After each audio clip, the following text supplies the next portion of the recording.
Subscribe करें ACNDC bye नंदन channel को और बेल आइकन को दबाएं लेटेस्ट टेक्निकल वीडियो सबसे पहले देखने के लिए। नमस्कार दोस्तों, मैं हूं आपका अपना दोस्त नंदन। स्वागत करता हूं आपके अपने YouTube चैनल में जिसका नाम है ACNDC। दोस्तों, आज की इस वीडियो में मैं आपको बताने वाला हूं कि जो ट्रांसफार्मर आपकी स्टेबलाइजर की होती है उसमें आप किस तरीके से कनेक्शन करेंगे तो वो स्टेप अप की कंडीशन में आएगी और किस तरीके से कनेक्शन करेंगे तो आपकी स्टेबलाइजर स्टेप डाउन की कंडीशन में चली जाएगी। तो इसमें मैंने कुछ भी नहीं लगा रखा है, सिर्फ एक ट्रांसफार्मर है और मैं आपको मैनुअली कहाँ पे आपको इनपुट देना है, किस किस स्टेपिंग पे, और आउटपुट आपको कहाँ कहाँ से मिलनी है। तो इस वीडियो में मैं इसके बारे में आपको बताने वाला हूँ। तो इस वीडियो को अंत तक देखते रहिए। मैं आशा करता हूँ कि इस वीडियो के अंत तक आपको सारी जानकारी मिल जाएगी। दोस्तों, कई सारे कमेंट्स आए मुझे जिसमें सबने पूछा था कि सर स्टेबलाइजर किस प्रिंसिपल के आधार पे वो स्टेप अप कर पाती है और डाउन कर पाती है, तो इसके बारे में हमें बताइए। तो मैंने सोचा कि क्यों ना मैं आपको डिटेल्स में काफी अच्छी तरीके से बताने की कोशिश करूं ताकि आपको अच्छे से समझ आ जाए। दोस्तों, वीडियो शुरू करने से पहले आपसे मेरा एक छोटा सा रिक्वेस्ट है कि दोस्तों, अगर आपको हमारी वीडियो पसंद आती है तो प्लीज लाइक का बटन जरूर दबाएं। और दोस्तों, अगर अभी तक आपने हमारे इस YouTube चैनल को सब्सक्राइब नहीं किया है तो प्लीज सब्सक्राइब कर लें, जिससे हमारे आने वाली वीडियोस की नोटिफिकेशन आपको मिलती रहेगी। दोस्तों, मैं एक बात और आपसे कहना चाहता हूं कि अभी तक इस चैनल के ऊपर 54 के आसपास वीडियोस हैं। तो दोस्तों, कई बार ऐसा होता है कि आप ऐसे कमेंट्स हमसे पूछते हैं जिस पे मैंने पहले से वीडियो बना रखी है और आप किसी और वीडियो को देखते हुए उस टाइप की कमेंट्स में आप हमसे पूछते हैं कि सर टर्न्स कैसे निकालनी है ये बताइए, और आप देख रहे होते हैं स्टेबलाइजर मेकिंग की वीडियो। तो दोस्तों, मेरा एक रिक्वेस्ट है कि आप मेरे चैनल पे आके हमारी सारी वीडियोस को पहले आप एक बार देख लें। थंबनेल से आपको पता चल जाएगा कि हर वीडियो के अंदर किस टाइप की वीडियोस डली हुई है। तो आप हमारे सारे वीडियोस को देखें और उसके बाद ही आप नई वीडियो की अगर आप कोई रिक्वेस्ट करते हैं तो आप पहले ये देख लें कि उस टाइप से कोई वीडियो हमारे चैनल पे बनी हुई है या नहीं। दोस्तों, जैसा कि आप देख सकते हैं, ये है एक ऑटो ट्रांसफार्मर। ये मैनुअल स्टेबलाइजर 100 वाट की ये स्टेबलाइजर की ट्रांसफार्मर है।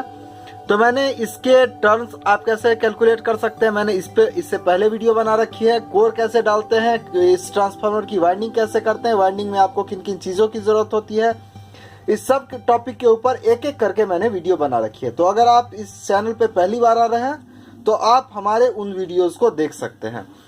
दोस्तों, जैसा कि आपने पूछा था कि ये ट्रांसफार्मर सर स्टेप अप और स्टेप डाउन कैसे कर पाता है, तो दोस्तों जैसा कि आप देख सकते हैं, यहाँ पे आपने पहला जो टैपिंग निकाला था वो 0 का था, दूसरा 10 वोल्ट का, तीसरा 100 वोल्ट का, 125 वोल्ट, 150 वोल्ट, 175 वोल्ट, 200 वोल्ट, 225, 250 और 275। तो इस तरीके से आपने इसकी टैपिंग निकाली थी। अब सवाल है कि इन्हीं सारे टैपिंग्स के साथ हम स्टेप अप भी कर पाएं और स्टेप डाउन भी कर पाएं। तो दोस्तों, मैं आपको बताना चाहता हूं कि जैसा कि आप यहां से आपने वाइंडिंग शुरू की थी, जैसा कि आप देख सकते हैं इसी तरीके से वाइंडिंग आई है। तो आपने 0 से स्टार्ट की थी, यहाँ पे 10 वोल्ट है। अगर मैं यहाँ पे 10 वोल्ट इस 0 को और यहाँ पे दोनों में अगर 10 वोल्ट AC करंट की सप्लाई अगर दे देता हूं तो इस 0 और ये 275 के बीच जो हमें आउटपुट देखने को मिलेगा वो मिलेगा हमें 275 वोल्ट। तो ये तो मैंने ऐसे बताया। वैसे स्टेबलाइजर के केस में क्या होता है, तो जब हमें स्टेप अप करने की कंडीशन में होती है कि हमको वोल्टेज बढ़ाने की जरूरत होती है, तो जैसा कि आप जानते हैं कि इस कॉमन वाला जो ये 0 है, यहाँ पे इसको मैं कॉमन बनाता हूँ और इसमें एक इनपुट और आउटपुट दोनों यहाँ पे जुड़ जाती है। तो चलिए हम आपको जोड़कर दिखाते हैं। जैसा कि आप देख सकते हैं, ये है वोल्ट मीटर। तो इस वोल्ट मीटर के 2 वायर हैं। तो एक वायर को, ये मेरी इनपुट लाइन है, इससे हम इस ट्रांसफार्मर में लाइन देंगे। तो एक वोल्ट मीटर की वायर और एक इनपुट लाइन की वायर और इस 0, इस तीनों को हम आपस में जोड़ लेंगे। ठीक है, मैंने इसे जोड़ लिया है। अब दोस्तों, हम इसे सबसे पहले आपको स्टेप डाउन की कंडीशन आपको दिखाते हैं कि स्टेप डाउन वाली कंडीशन कैसे होगी। तो मैंने एक लाइन वाले वायर को यहाँ पे 0 के साथ जोड़ लिया है और दूसरे को यहाँ पे 275 वाले पे मैंने यहाँ पे जोड़ लिया है। ठीक है, वोल्ट मीटर की एक वायर मेरी 0 पे लगी हुई है और एक वायर ऐसे ही खुली हुई है। ठीक है, अब हम आपको इसमें लाइन ऑन करके और आपको दिखाते हैं। दोस्तों लाइन मेरी ऑन हो चुकी है। जैसा कि आप देख सकते हैं कि एक इनपुट यहाँ पे और एक यहाँ पे लगी हुई है और एक आउटपुट 0 पे लगी हुई है और एक मेरे हाथ में है। तो अब क्या करना है कि सबसे पहले जो ये सबसे आखिर टेपिंग है यहाँ पे हम लगाते हैं।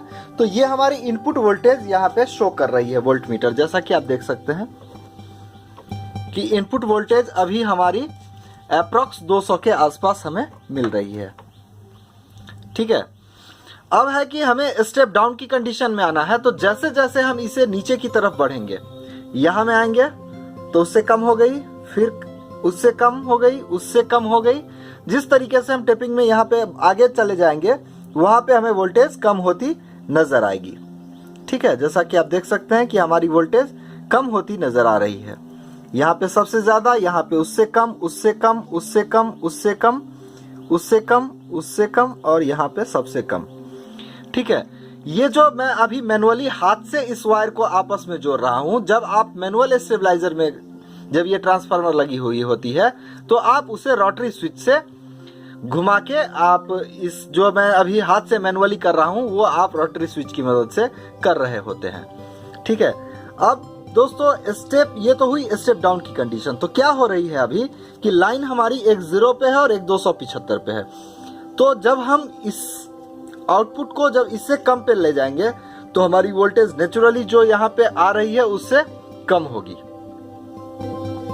ठीक है, जैसा कि आप देख सकते हैं। अब मैं आपको इसके स्टेप अप की कंडीशन आपको दिखा देता हूं। तो अप की कंडीशन में क्या होगा?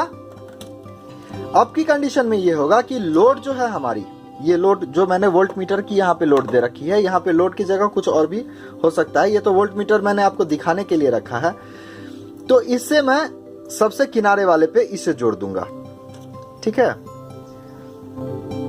एक इनपुट हमारी 0 पे यहाँ और एक वोल्ट मीटर की 0, एक इनपुट और एक आउटपुट, दोनों मैंने यहाँ पे 0 पे जोड़ रखा है और मैंने आउटपुट को यहाँ पे सबसे 275 वोल्ट वाले टेपिंग पे जोड़ दिया है। अब एक लाइन वाली वायर जो है ये मेरे हाथ में है।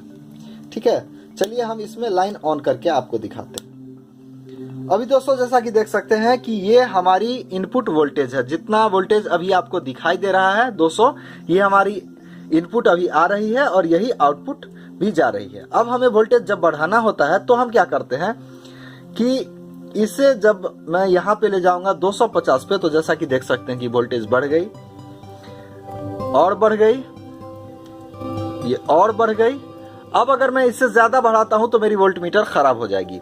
तो दोस्तों इस तरीके से आपने स्टेप अप की कंडीशन को देख लिया। तो क्या हुआ यहाँ पे कि ये जो है मेरी 275 वोल्ट पे मेरी आउटपुट फिक्स है और मैं इनपुट वोल्टेज, अगर मेरी वोल्टेज कम है तो उसके अकॉर्डिंग मैं यहाँ पे कम वोल्टेज पे लेके जाता हूँ। तो यहाँ पे क्या होता है, तो मैग्नेट, जो कोर मैग्नेट होता है वो ज्यादा तैयार होता है।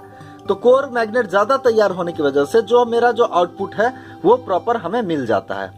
तो दोस्तों यही कंसेप्ट है आपके मैनुअल स्टेबलाइजर में स्टेप अप करने की और डाउन करने की।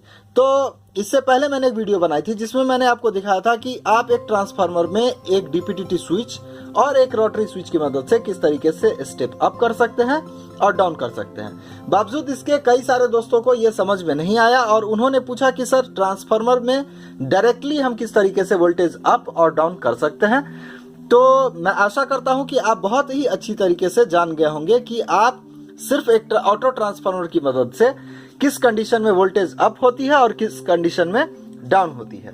तो अगर आपके पास कोई ऐसा सिस्टम है जैसे कि आपको उसे 150 वोल्ट पे ही चलाना है या 110 वोल्ट पे ही चलाना है, तो आप वैसे इक्विपमेंट्स को आप इस तरीके से फिक्स 220 वोल्ट और 110 वोल्ट करके भी आप उसे चला सकते हैं। तो इसके लिए मैं आपको एक और चीज बताना चाहूंगा। तो ने पूछा कि सर जहां पे 110 वोल्ट ही सप्लाई आती है, यानी कि अपने इंडिया की स्टैंडर्ड नहीं, ये कहीं बाहर की स्टैंडर्ड है, जहां पे तीनों फेज में 110, 110 और 110 वोल्ट की सप्लाई आती है। तो जहां पे 110 वोल्ट की सप्लाई आती है तो वहां पे मैंने, जैसे इंडिया में कोई इक्विपमेंट्स खरीदा है वो 220 वोल्ट पे चलने वाली होती है, तो उसे हम 110 वोल्ट पे कैसे चलाएंगे। तो दोस्तों वहां पे आपको क्या करना होगा कि आपको एक ट्रांसफार्मर बनाना होगा या आपको एक परचेज करना होगा जिसकी इनपुट जो वोल्टेज होगी वो होगी 110 वोल्ट और उसकी आउटपुट जो होगी वो होगी 220 वोल्ट। ठीक है, तो अगर आप ऐसा ट्रांसफार्मर खुद से भी बनाना चाहते हैं तो बड़े ही आसानी से बना सकते हैं। तो आपको इनपुट में 150 वोल्ट की वाइंडिंग करनी होगी और आउटपुट में आपको प्राइमरी में 110 और सेकेंडरी में 220 की आपको वाइंडिंग करनी होगी। और आप जब एक तरफ से 110 वोल्ट की सप्लाई करेंगे तो आपको दूसरी तरफ से 220 वोल्ट की सप्लाई मिल जाएगी। तो दोस्तों आपको ट्रांसफार्मर कैसे, इसकी टर्न्स कैसे कैलकुलेट करनी है, तो ये तो मैंने आपको एक वीडियो में बता रखा है। बस मुझे ये बताना है आपको, तो मैं आने वाले वीडियो में बताने की कोशिश करूंगा कि आपकी लोड के अकॉर्डिंग आपको कौन सा वायर इस्तेमाल करना है, कौन सी वायर आपकी कितनी एम्पियरेज की लोड लेगी।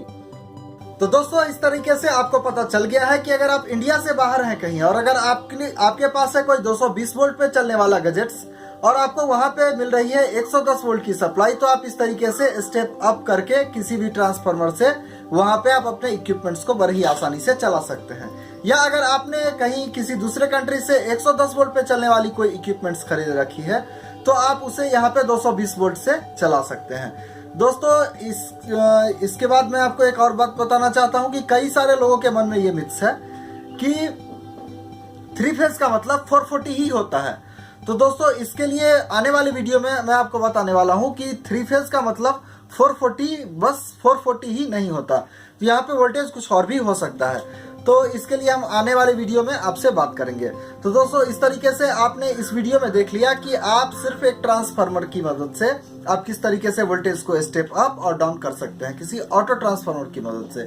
तो मुझे उम्मीद है कि आपको ये वीडियो पसंद आई होगी और आपको कुछ नया सीखने को या देखने को जरूर मिला होगा। तो दोस्तों हमारी वीडियो अगर आपको पसंद आई तो प्लीज लाइक करें और आपका कोई भी सवाल या सुझाव है तो हमें कमेंट बॉक्स में जरूर लिखिए। वीडियो को अंत तक देखने के लिए आप सभी दोस्तों का बहुत बहुत धन्यवाद। सब्सक्राइब करें ACNDC बाय नंदन चैनल को और बेल आइकन को दबाएं लेटेस्ट टेक्निकल वीडियो सबसे पहले देखने के लिए।